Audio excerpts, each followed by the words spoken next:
আজকে আমি আপনাদেরকে নিয়ে চলে যাব গ্রামের সোনালী ধানের ক্ষেতে।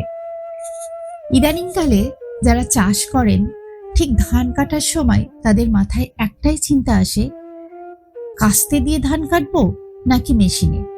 তাই আজকে দেখব আমরা কষ্টের ঘাম আর মেশিন কোনটার ভেতর লুকিয়ে আছে আসল গল্প। আপনাদের কি মনে হয়, মানুষের শ্রমের জায়গা কি একদিন পুরোপুরি মেশিন নিয়ে নেবে, নাকি দুজনেরই আলাদা আলাদা দরকার আছে? আজকের ভিডিওতে শেষ পর্যন্ত থাকলে নিজের মতটা নিশ্চয়ই জানাতে পারবেন। 2017 সালের কিছু ছবি হঠাৎ আমি আমার গ্যালারিতে খুঁজে পাই। তখনও কিন্তু বাঁকে করে ধান বয়ে নিয়ে যাওয়ার দৃশ্য চোখে পড়ত, কাস্তে দিয়ে ধান কাটার দৃশ্য দেখতে পেতাম। আর এখন ছবিটা একেবারে পাল্টে গেছে। কাস্তের জায়গায় স্থান করে নিয়েছে অত্যাধুনিক ধান কাটার মেশিন। এখন এই অত্যাধুনিক মেশিনগুলো এসে যাওয়াতে খুব অল্প সময়ে একসাথে অনেকটা জমির ধান কেটে ফেলতে পারছে মেশিনগুলো। আগে গ্রামে ধান কাটার মানেই ছিল কাস্তে হাতে মাঠে নামা। এর সুবিধাগুলো হলো, ছোট জমি, সরু আল বা ভেজা কাদা জমিতেও সহজে কৃষকরা কাজ করতে পারেন।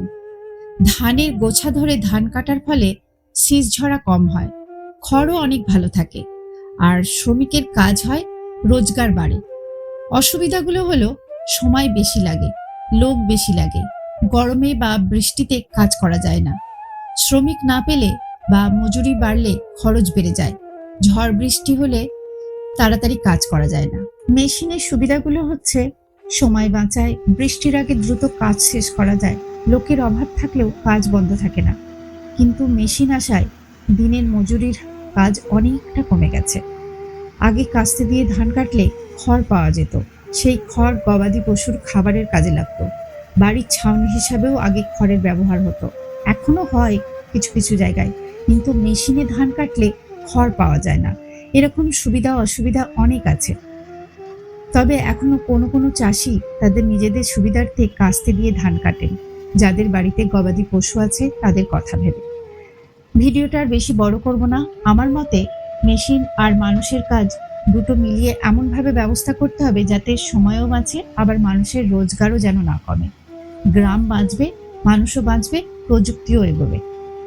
আজকের ভিডিওতে পুরোনো দিনের বাঁকে করে বয়ে নিয়ে ধান তোলার দৃশ্য যেমন দেখলেন, আবার মেশিনের গতিও দেখলেন। আপনাদের কাছে আমার একটাই প্রশ্ন, আপনারা কোন পক্ষে?